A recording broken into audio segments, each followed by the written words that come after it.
So if I asked you in this room today, uh, when was the last time you ate from a plastic plate or used a plastic spoon or a plastic fork or a plastic straw?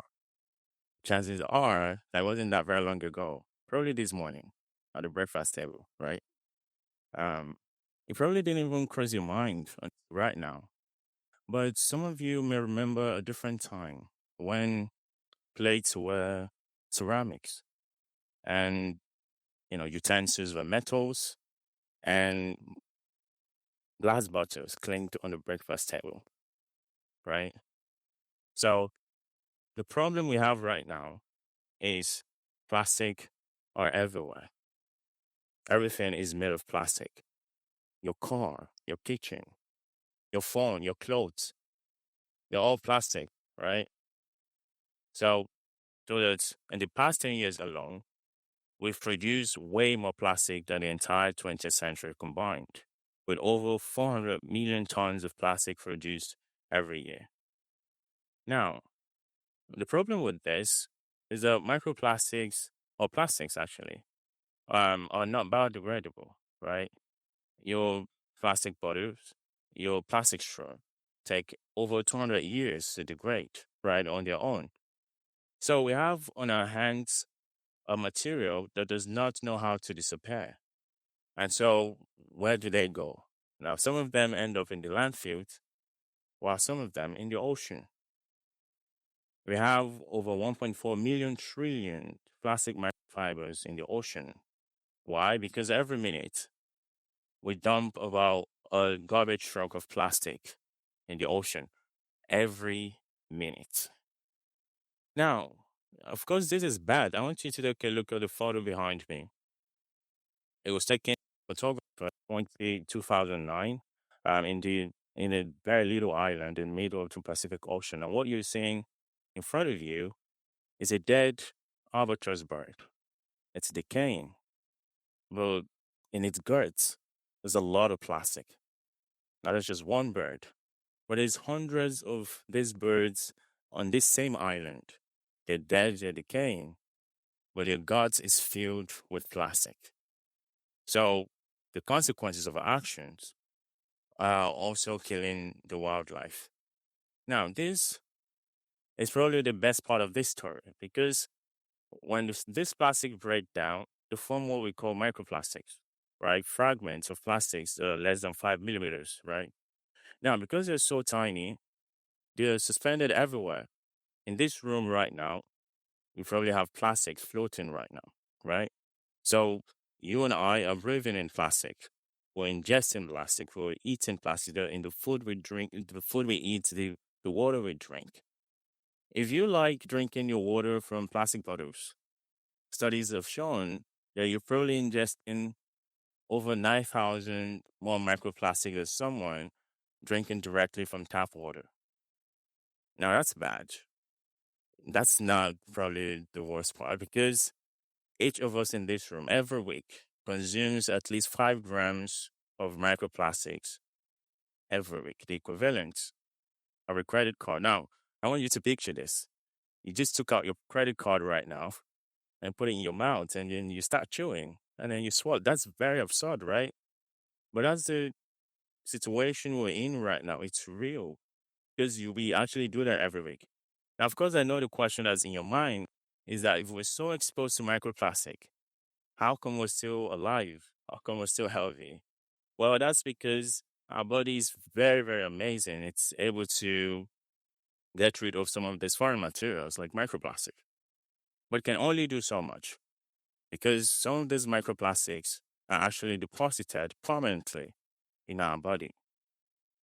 Studies have shown that microplastics are now found in our blood. There was a study that looked at 22 healthy participants. Now, over 80% of them had microplastics running through their blood, running through their veins. Now, the consequence of this is very severe. In 2025, that was last year, the National Cancer Institute released this report showing the number of cancer patients every year, tracking them from 1975 to 2040. And what they found is that whereas in 1975, the number of cancer patients we have in the US was 3.7 million. By 2025, which was last year, the number had increased significantly, astronomically, to 18.6 million. And in about 14 to 15 years, it'll probably double to 26 million. Now, this has bothered scientists for several years. Why are we suddenly seeing more and more people come down with cancer? Now, scientists or researchers are working in this area think that this might actually have something to do with our increased exposure to microplastic because we have become more and more dependent on plastics so that whether we like it or not, we're always interacting with microplastics. Now, it's not just cancer, it's also heart disease. Every year, we're beginning to see a rise in heart disease patients, cardiovascular disease patients, and this might be because microplastics are also found in the heart. Now, of course, when there's plastics in the blood, your heart pumps the blood, and of course, some of those microplastics are deposited in the heart. It's not just the heart, it's also the lungs because we breathe in these microplastics. Some of them we're able to exhale out, but some of them are permanently deposited in our lungs, causing the kind of damages that you're seeing here. Asthma, for example. If you're ever wondering why we're seeing more and more people come down with asthma, it could be because of our increased exposure to microplastic. Now, some of you are probably wondering why in the past few years, we've seen a lot more cases of ADHD and autism in young people. Scientists think that this might be because microplastics are also found in our brain. This was a study that actually came out 2 years ago. The microplastics are now able to cross the blood-brain barrier, and now maybe some of us in this room have microplastics in our brain. Well, that's not the end of it. Sperm count in the past few years we're beginning to see a steady decline in sperm counts over the years, right?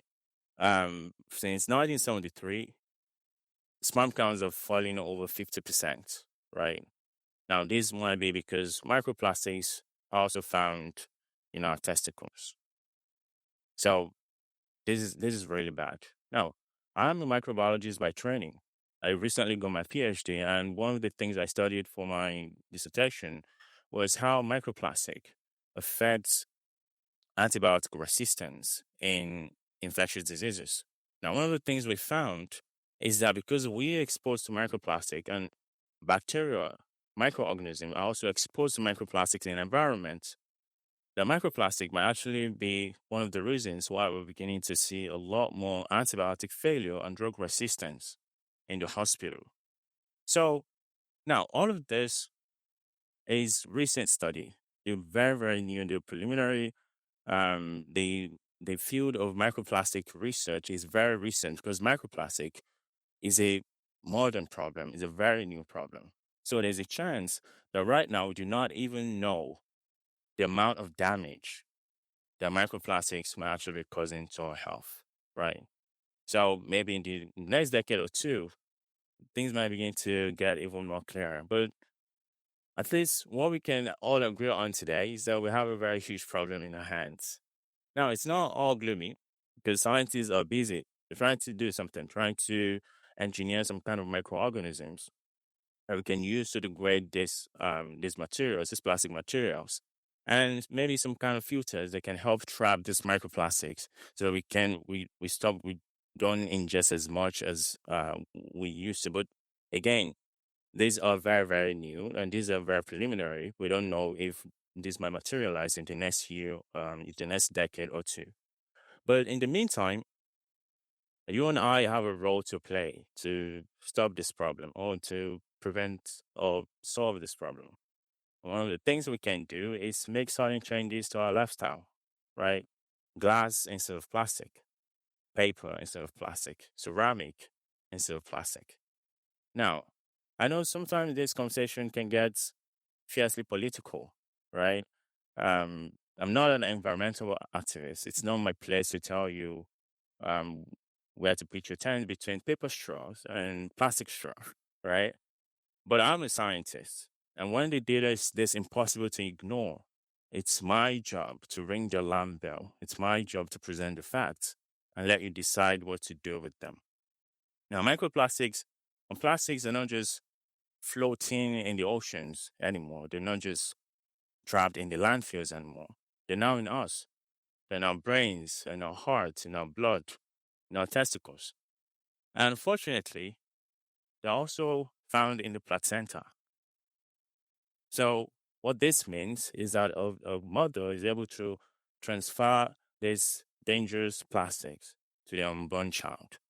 So the child has not even spoken its first word, does not even taken its first breath, but it's already been predisposed, been exposed to these tiny, dangerous plastic particles.